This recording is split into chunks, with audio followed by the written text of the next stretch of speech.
Good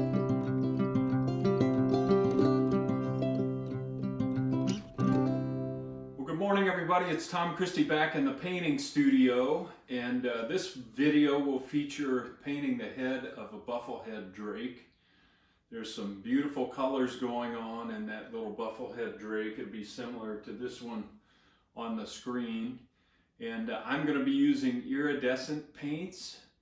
This is more of a kind of on the decorative end of decoys, this particular paint job, but you can also use these techniques and make your gunning decoys, depending on how much color you want to put in the head of your gunning decoys. And you don't have to use iridescent paints. You can use similar colors in non-iridescent paint and get the same effect, especially from a distance, a little bit of that iridescent shine to the head of your gunning decoy. So let's get right to it. The base coating I like to use, and this is kind of the foundational coat, is a combination of Liquitex gesso with probably 90% Liquitex heavy body acrylic burned umber, and you can tint that with a little bit of carbon black if you want, and mix that up, and it makes this consistency kind of like toothpaste. And I'm going to use that to paint on the bird, and I am going to use a sponge. This is a synthetic sponge, cheap packing material you can get for free just in packages that you receive.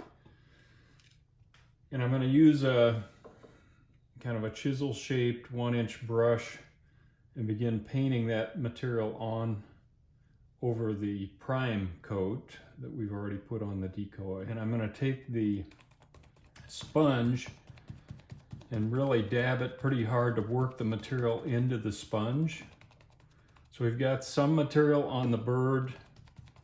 We've kind of preloaded the sponge, and now I'm going to take that and just lightly go over the bird and put a little texture. Notice I'm not texturing the bill. We want to leave that nice and smooth so it has that smooth, hard surface when we're done with the painting. And this texture does a couple of things. It promotes a visual difference between the soft bird and the hard bill, which I like.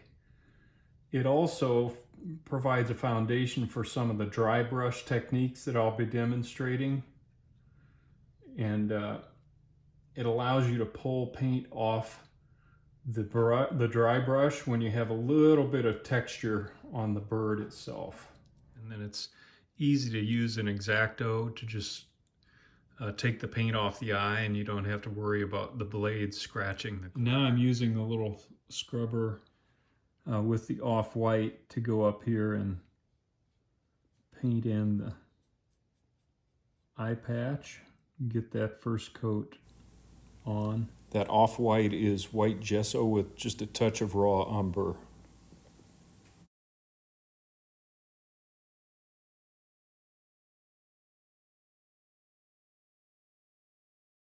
This little return and back. Take that to the other side.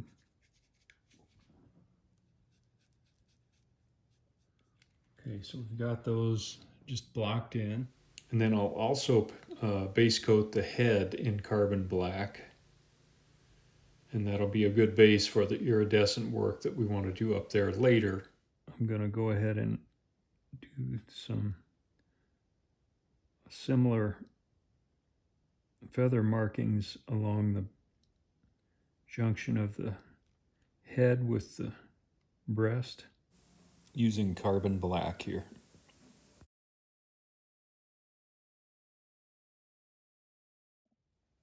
You get up near the front, got to kind of flip the brush around and go in this direction.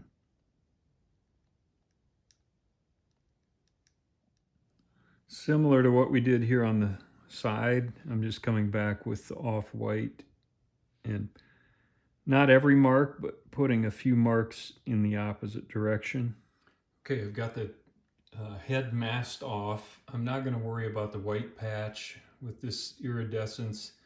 It'll be easy to go over that, and rather than try to mask it off, I'm just going to leave it the way it is. Same with the bill. And looking at the reference, there's a band of green. It kind of goes around the cheek area, fades into blue, fades into purple.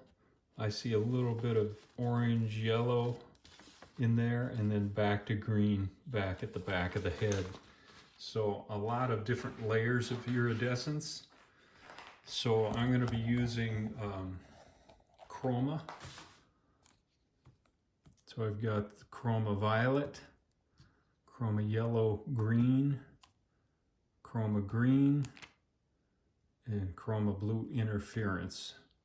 And I'll be using those with the airbrush to kind of lay the base colors of that iridescence, and then we'll put detail over the top of that. Okay, I'm starting with the chroma green interference, and I'm gonna leave this cheek area pretty dark and just highlight kind of through the eye, up over the crown, and back to the other side.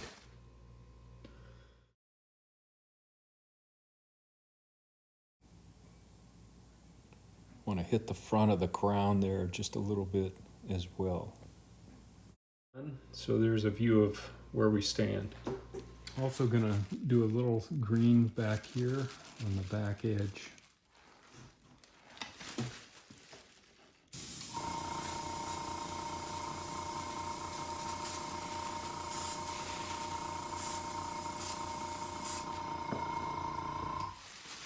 Like that. Now I'm going to go with a pretty thin band of blue interference, following that green, maybe overlapping somewhat. So just starting at the top, getting a little bit of that blue interference mixed in with the green, and then a little bit on its own as well. Here's a view of that blue application.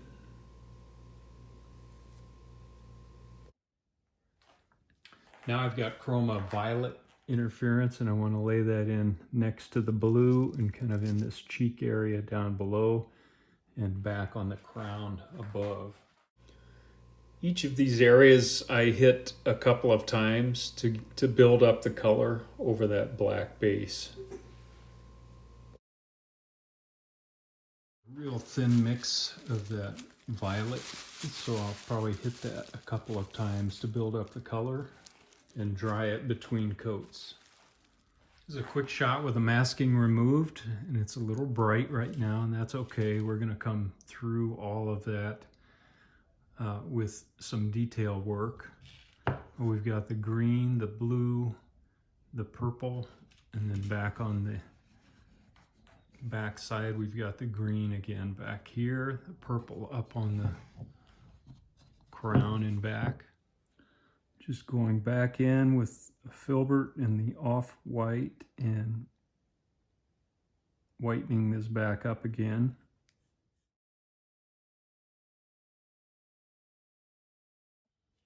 Had to go over that a couple of times to cover, and it looks like I need to go one more time here, and then we'll begin to put some details on the eye patch. I was just looking at my reference, and it looked like I had pulled this purple too far back. There's quite a bit of green that shows up on the rear of the head here, so I'm just using a little scrubber and a combination of the green and yellow-green interference paint, and just rather than going back to the airbrush, I'm just scrubbing a little on in that area to green that up a bit. You can see that. Now I'm going to take my detail brush in carbon black, and I want very thin kind of feather flow lines going through, and you don't want these to be all lined up in a row. You want a little bit of an offset, as you put them in, and vary the thickness a little bit. And I'm pulling this right through the iridescence. And this will give us the appearance of some feather structure in the head. So I'm kind of tying into these lines down here, coming around the neck. I'm going to speed up the video so that we can watch this process, but it'll go a little faster this way. I'm just following the feather flow lines and the way the feathers flow down the face from the bill. You can see it's starting to turn the corner there and line the feathers or these flow lines up with the bill.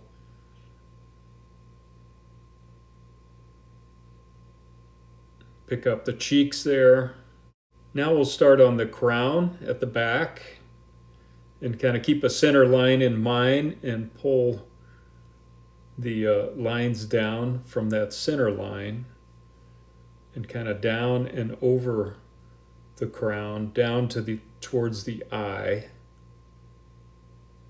As you can see there, trying to get that feather flow all around the head through this iridescence.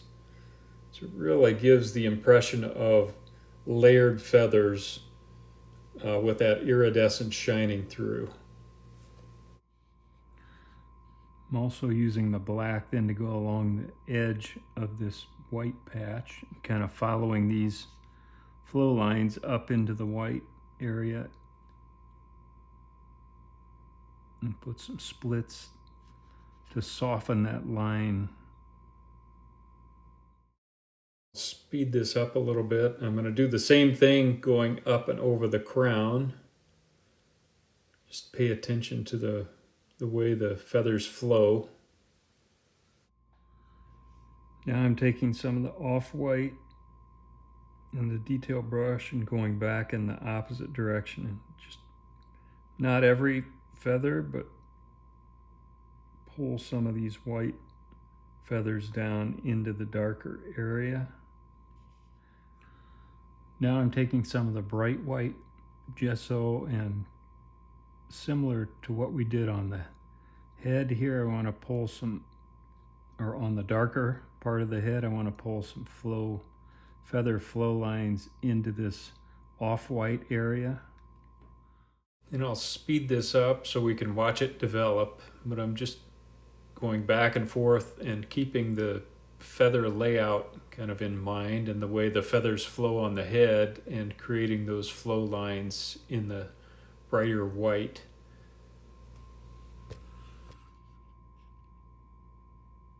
And just follow the flow of the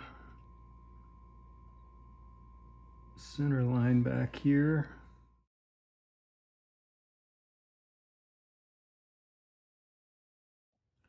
So a quick shot, the back of the head where those light white marks come together. I'm taking some yellow-green interference paint in a very small scrubber and just coming in. You tend to see the tailing end of these feathers back here, and I'm just going in and putting a series of, I'll call them dots, that represent feather ends, and put a little more texture and structure in that area.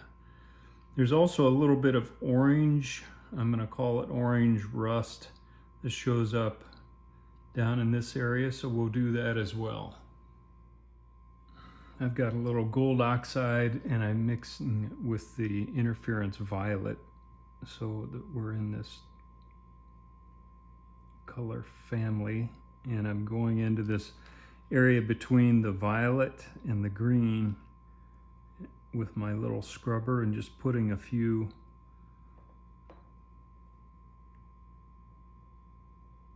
color marks in there. And then using the scrubber, I can kind of do a soft little transition and blend into the adjacent colors and try to keep this nice and soft. So I'll keep working on that, but you can see it's just a little bit of a rusty orange hue down below. Just to finish that look, I'm taking some carbon black on the little scrubber, kind of going between my green highlights and putting some shadows in there, and that's going to give this some more look of texture.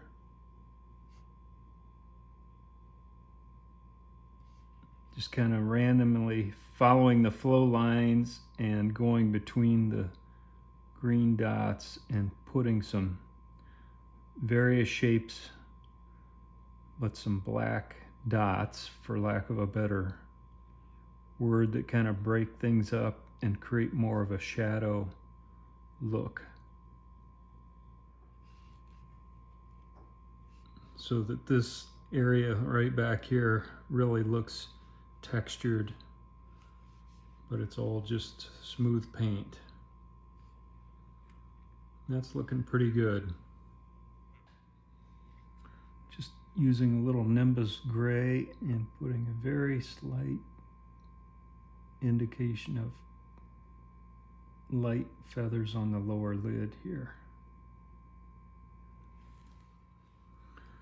For the bill, I've got white gesso, a touch of raw umber, a touch of carbon black, and a touch of cobalt blue to give it just a slight blue-gray tint.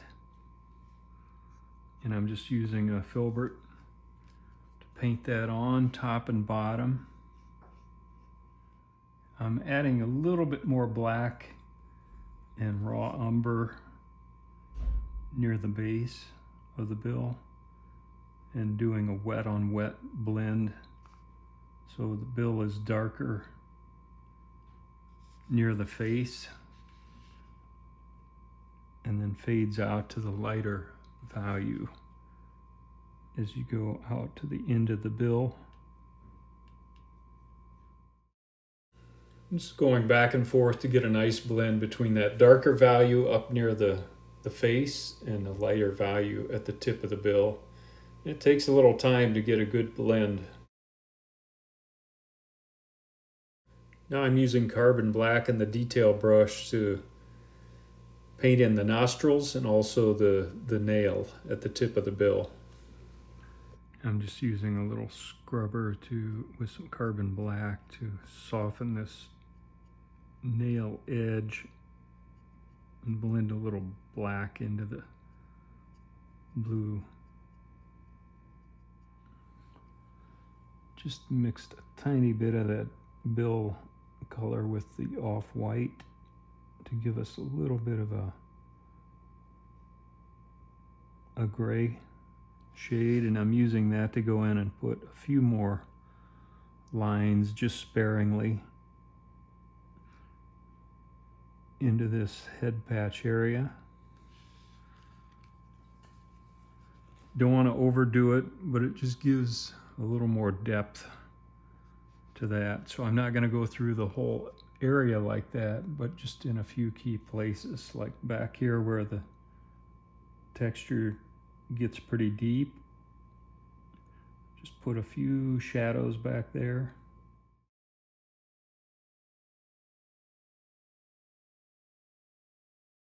And then kind of fade out as we go forward. So it just adds a little more texture, look to that white patch. We're getting close. I took a little blue interference, just a light wash and a little filbert, and just took the back of the head just a tinge bluer. Let this be the light green here, darker green back here, kind of blue green light green on the side. All right, to finish things up, I seal the decoy with Tester's dull coat, a couple of coats, and then to put a little sheen on the bill, I masked off the head and I used Deft semi-gloss finish. And if that's a little too shiny, sometimes I'll knock it down with a little matte finish or the dull coat.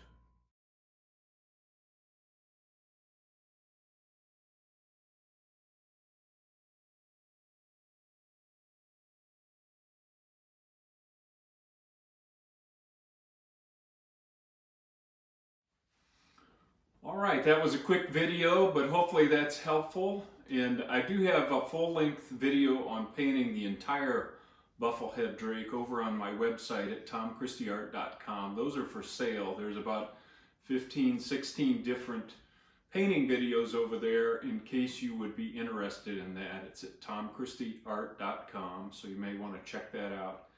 But a Bufflehead is a good starter project for somebody just starting decoy carving. The colors, you know, it's kind of a black and white gray scheme except for the head, so I thought it would be valuable for those of you that want to tackle a Bufflehead to at least show one way to do that, the way that I do it.